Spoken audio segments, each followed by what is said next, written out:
এই গভর্নমেন্ট একটা সিনসিয়ারিটি নিয়ে আন্তরিকতার সাথে বাংলাদেশকে এবং এই দেশের মানুষের যে সংগ্রাম, তার আত্মত্যাগ, তার ভিত্তিতে যে তার আকাঙ্ক্ষা তৈরি হচ্ছে, তাকে পূর্ণভাবে ধারণ করে এই বাংলাদেশকে এগিয়ে নিয়ে যাওয়ার ক্ষেত্রে কাজ করতে চাইছে। সেই কারণেই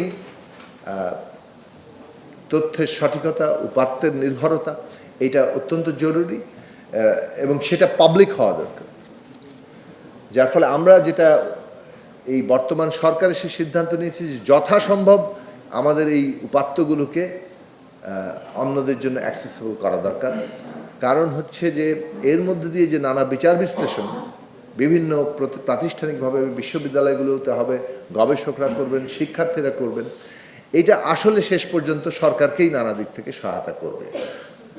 সেই জায়গা থেকে এটা ওপেন করাও জরুরি। এখানে দুটো ঘটনা আমরা চাচ্ছি। প্রাতিষ্ঠানিকভাবে যখন কেউ ব্যবহার করতে চাইবেন তখন সেটা তাদের মানে কিছুটা আর্থিকভাবে তাদের একটা ইয়ে থাকবে, এটা পে করতে হবে। যখন শিক্ষার্থীরা এটা করবেন তাদের জন্য আমরা এটা কিভাবে উইদাউট পেমেন্ট এটা করা যায় সেই সব নীতিমালা তৈরি করার চেষ্টা করা হচ্ছে। সো এটা পারপাসের জায়গা থেকে এটাকে কিছুটা ইয়ে করা, কারণ ডেটারও তো মূল্য আছে। তো এখন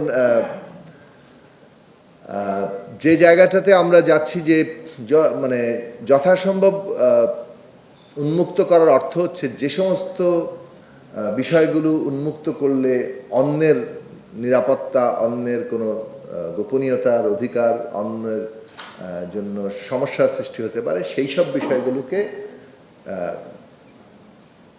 সেটা যথাসম্ভব মানে সেটাকে মানে অ্যাক্সেসেবল না করে প্রয়োজনীয় যে তথ্য, গবেষণার জন্য যে তথ্য আবশ্যকীয় সেই সব তথ্যগুলোকে, উপাত্তগুলোকে আমরা উন্মুক্ত করতে চাইছি। এটা হচ্ছে নির্দেশনা। আপাতত আপনাদের সাজেশনটা এই কারণে আমাদের আজকে প্রয়োজন ছিল যে আমরা আসলে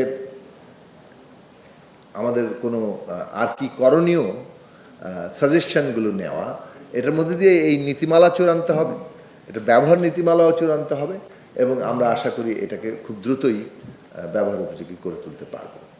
আমি আশা করি যে সরকারের যে নীতি সেটা কিছুটা আপনাদের সামনে উপস্থিত করতে পেরেছে এবং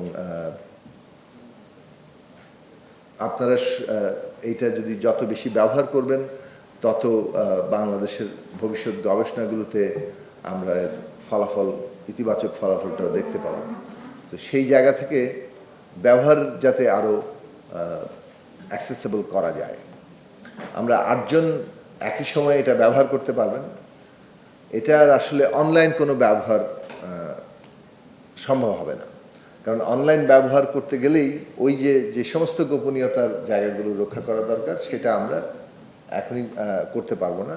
অনলাইন কি ভবিষ্যতে করার চেষ্টা? হ্যাঁ, সেটা আসতে পরবর্তীতে আসবে। কিন্তু এই মুহূর্তে যেহেতু স্পটে বসেই আপনাকে মানে একটা নির্দিষ্ট জায়গায় বসেই আপনাকে একটা অ্যাক্সেস করতে হবে, আমরা 8 জনের একসাথে ব্যবহারের অ্যাক্সেস তৈরি করেছি।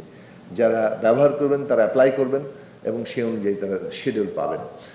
আরও কীভাবে এটার ব্যবহারকারীর সংখ্যার চাপ যদি অনেক বৃদ্ধি পায় তাহলে সেই অনুযায়ী আমরা ক্যাপাসিটি বৃদ্ধি করব এবং আশা করি আমরা যে সমর্থন আছে সেটা পেতে পারব।